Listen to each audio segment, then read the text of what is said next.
Over the last 12 months, the Isle of Man has continued a proud reputation in recent times for providing talented prospects to bring into the world of cycling.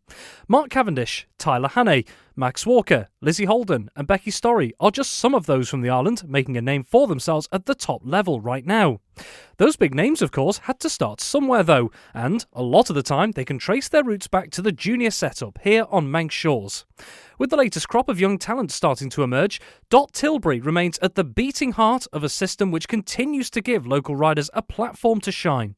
So, heading into the 2024 season and with more exciting opportunities on the horizon, we spoke with Dot to hear about the plans for Manx Junior Cycling for the latest campaign. Well, it's been pretty hectic because in February we took a big party to the track at Derby and we had about 20 odd riders getting through their paces and everything, and some are getting very good on the track, and they've been going to the regional schools of racing which are run by British Cycling, and you have to be nominated for these. And the big thing is if you get on the National School of Racing, and we're sort of on the cusp of maybe a couple of those, so we're looking forward to that. And then we had a trip, our first off-island trip, with a whole host of riders. I think we had about 4 minibuses and Uncle Tom Cobley and all, and we had a great time at Southport in what we call the Dolan series, but it's slightly changed this year, and it was the first one. And of course a friend of ours, Terry Dolan, who makes the Dolan bikes, he sort of supports this race, and we had just the best turnout of riders, and we had lots of wins, and it was very successful. And then this weekend just gone, we've been to Pembrey in Wales, and this was the first round of the National Series, which is run under British Cycling, and we had 10 riders and they all acquitted themselves brilliantly, considering we haven't even started our season over here yet, so they've had no road racing craft practiced, so they were just thrown in the deep end, and we said get on with it. But they all did brilliant, and we had an under 12 rider with us, Tommy Bass, who was leading it right up to the last one, and it was 2 seconds at the end, but it was great, and all the other riders rode really well, and they just need to get their race legs on and they'll be flying. And like you say there, it's been pretty busy before, as you say, the season's even started, both in the track and the road racing side of things. So how important is that, do you believe, with your experience in the development for these riders to get the ball rolling very quickly before the season, in inverted commas, actually gets underway? Well, we do all sorts of things during the winter. We have the Braid Hall we use for turbo sessions, which is taken by Elliot Moore and Eleanor Davies, and we had Max Walker one night. He had a night off and we were stuck, and he came up and he took the kids for a turbo session, so it was a great to have Max up there.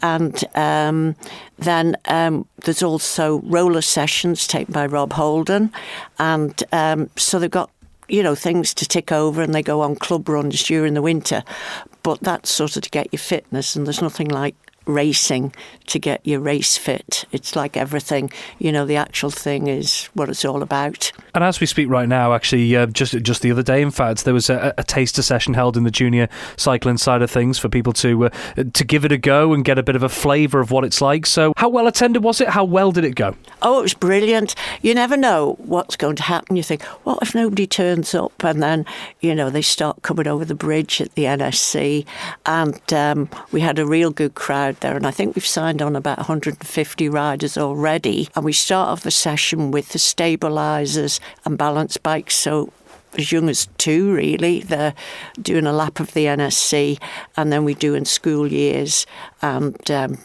anybody born in I can't think of the date, but from upwards, and the little ones have 1 lap. That's the smaller ones who can ride without the stabilisers or the balance bikes, and then we just move up in the year you were born, and it goes up with laps as you get older, and You go in the pen and then you get started, and it's all very slick and very well run. In the last 12 months or so, we've seen some of the Isle of Man's younger prospects in cycling start to become a little more prominent. Just think of names the likes of Zach Walker in there, Ralph Holden, Ruby Oakes, Sophie Smith. Yeah. So from your perspective, who might have seen some of these coming through the junior setup before they moved up to where they are now, how proud does it make you feel to see more of those starting to make their way into the system towards the senior racing? It's amazing, and you just sort of think, you remember when they started, when they were sort of like 6 or 5 or whatever they were, and they've come through it all,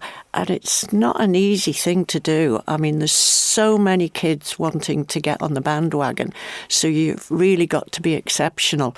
And then you read about the success that they are having, and it makes you very proud, and proud for the Isle of Man. And we do punch above our weight with cycling, because people always say to me, how do you keep producing these cyclists? And I said, it's the sea journey. We throw them on the boat, and then we say, and we had a bit of a bad journey back the other night, and they all survived. And you just think, this is why they're so tough, because it's not just going up the motorway and parking your car, and they've got to be a bit independent and get ready to get on the track and everything.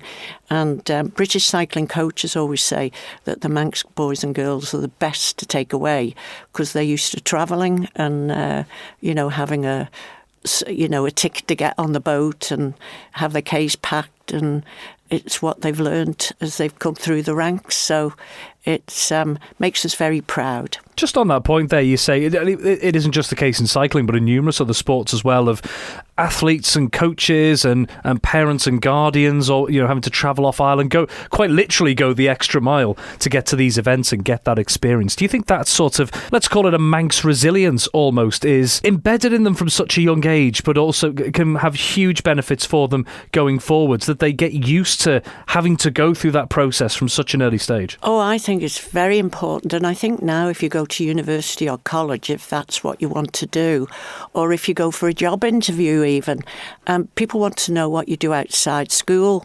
It's not all about studying and getting your exams, which is important, but what you do with the rest of your life, whether it's dancing or sport or cycling or whatever.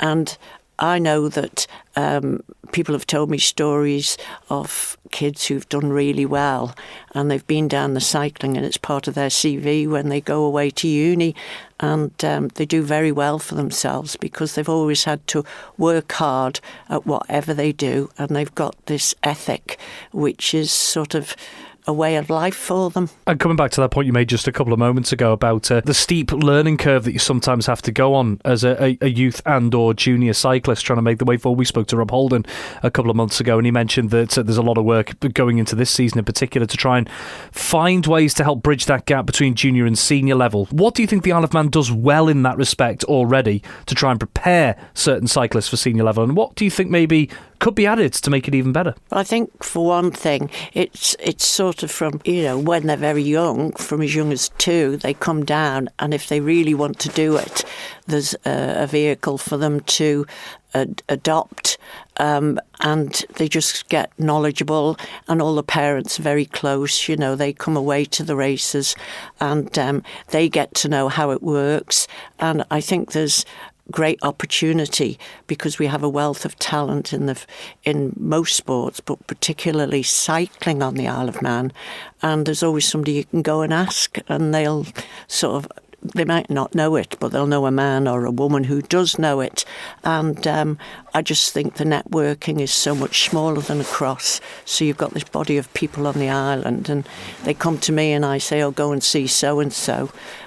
Because it's, and we get help from everybody like the Steam Packet and the Sports Council, and it's all sort of one big push to, all the elements are there. And we're so grateful for all of, and our main sponsor, RL360, who've been with us now for 30 years.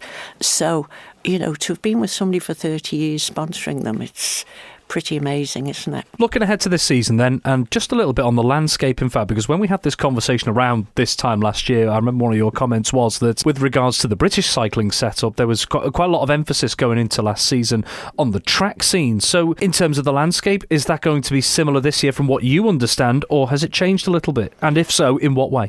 No, it's probably still more important, really, because British cycling, whereas the likes of Mark Cavendish and Christian Varley were the first part of the first group of riders that went into the programme that Dave Brailsford and all that era set off. There were 6 riders and 2 of them were from the Isle of Man. So they don't do that anymore. They do it on the track but not on the road.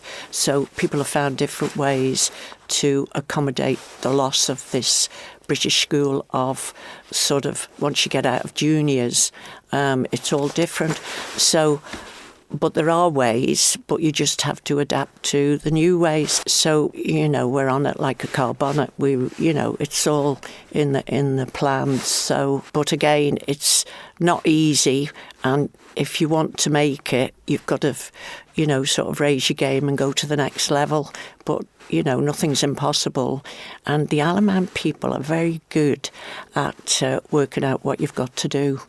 And I think, to be honest, the cyclists now, whereas you used to mature a bit later, now there's young British riders like the Tarling brothers who are very young and up there in the Paris-Roubaix, coming 15th, which is like a tough man's race. And so you've got to be prepared a little bit earlier, maybe. Just as you say that, again, just going back to my conversation with Rob Holden, actually, he said something similar along the lines of how early some of these teams are now bringing riders through, particularly in the female system, and the fact that they are expected almost to be getting to that level, to be in the setup at 18, 19 years of age, whereas they may have been at 22, 23 years of age. So does that put more pressure on those, do you think, in general, trying to push in cycling at the moment to be better from an early age? Well, I think, yes, that's a fair point. But I think if you really want to make it and you've got the talent, you still read things about the odd rider who is not 19 or 20 and they've actually come through later on in life. But there is a trend now for younger riders to make it sort of sooner rather than later. But if you've got the results and you've proven yourself, then you'll get picked up by the right team. So I think it's a bit of both, really. But definitely, I've noticed, younger riders are prominent in the pro ranks, and they've got. There's more development in the big teams, so they have a younger development section as well as the top riders in the world. Looking to the season ahead, starting out locally, now there will naturally be a busy schedule of events on and off Ireland. On Ireland, of course, one of the major ones will be the Youth and Junior Tour coming in May, but there are many other things besides going on in the junior cycling side of things. So just give us an overview of what's coming up, I suppose, over the next couple of weeks and months. Well, there's the local scene, sort of generally with the Manx Viking Wheelers are putting on a big series for adults, which are on the open roads or down at Derby. So if you look on their website, there's a whole list of events that you can join, and they've done quite a bit of work sort of trying to tailor the races and what they put on to what people can do, whereas we used to follow a calendar which was brilliant because they had time trials, 10-mile time trials. They've mixed the whole thing up now so that people can have little tastes of every type of race, and then so it satisfies most people's needs. And then sort of from our point of view, we go to the British rounds, we go to the Northwest rounds, we go to the track twice a year. So we've sort of covered all the up to 16 races, and then of course when they get between juniors 16 and 18, then the junior utmost takes over, and they go off, and I believe they're going to France shortly. So everything's sort of geared up for that. But on the local scene, if you go to the Manx Viking Wheelers website, you'll find all the races advertised there. And there's lots going on the local scene over the weekends and sometimes during the week. The Manx Youth Tour is coming shortly at the start of May, and it's a 2-day event starting at the bottom of Ellerslie. So anybody who's down the NSC, who's got a droppy bike, under 8, under 10, under 12, under 14 and under 16, both boys and girls, are all catered for.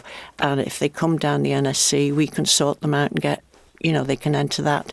And it's a great experience because a lot of people will be coming from across, and the kids will be able to race against the top riders in Britain. Generally looking forward over the whole season. From the junior cycling perspective here on the Isle of Man, what would you class as a successful season? I think every season is successful in different ways.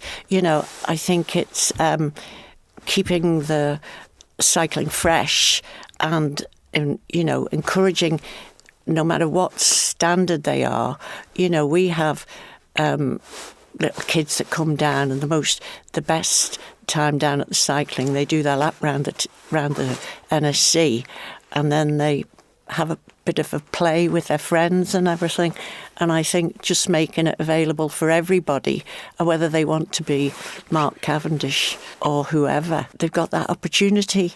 So it's just make sure it's enjoyable, and that they're doing everything safely and the parents enjoy it. We have people who come down to watch the kids cycling. It's really sort of quite special.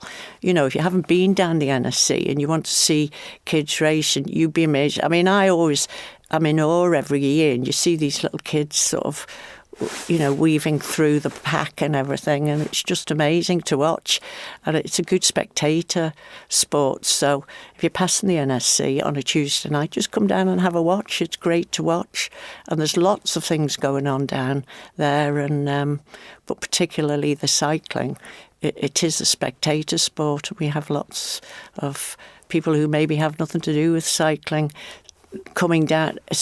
We used to have it in TT week, and people would sort of pop in, motorbike visitors, but we don't have it now because it's so difficult with first aid cover and marshals and everything.